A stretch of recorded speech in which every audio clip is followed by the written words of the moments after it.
GDP का पूरा नाम होता है ग्रॉस डोमेस्टिक प्रोडक्ट, यानी कि सकल घरेलू उत्पाद। ग्रॉस ये एक इकोनॉमिक वर्ड है जिसे नॉर्मल शब्दों में टोटल कहा जाता है। सरल शब्दों में समझें तो एक देश के अंदर एक साल में जितने भी गुड्स और सर्विसेज प्रोड्यूस होते हैं उनकी टोटल वैल्यू को जीडीपी कहा जाता है।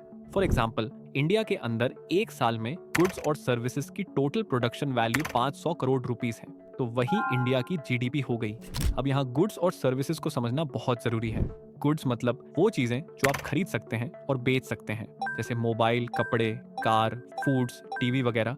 और सर्विसेज मतलब वो काम जो कोई आपके लिए करता है, जैसे health care services, educational services, transportation services और फाइनेंशियल सर्विसेज।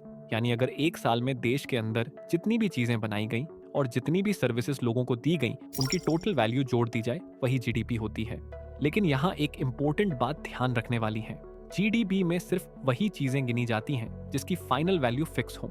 फॉर एग्जाम्पल, हम एक कार की बात करते हैं तो एक कार को बनाने के लिए कई अलग अलग स्टेजेस और प्रोसेस से गुजरना पड़ता है, फिर जाके फाइनली एक कार बनती है।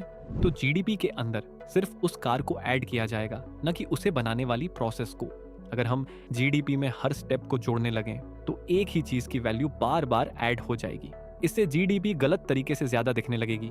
इसी प्रॉब्लम को अवॉइड करने के लिए जीडीपी में सिर्फ फाइनल प्रोडक्ट को काउंट किया जाता है, यानी यहाँ सिर्फ उस कार की फाइनल वैल्यू ऐड की जाएगी जिसे कस्टमर पे करेगा और उस कार को खरीदेगा। इसे ऐसे समझ सकते हैं कि जीडीपी का फोकस फाइनल आउटपुट पर होता है, ना कि हर छोटे स्टेप पर। इससे हमें एक साफ और सही पिक्चर देखने को मिलती है कि हमारे देश में असली प्रोडक्शन कितना हुआ है।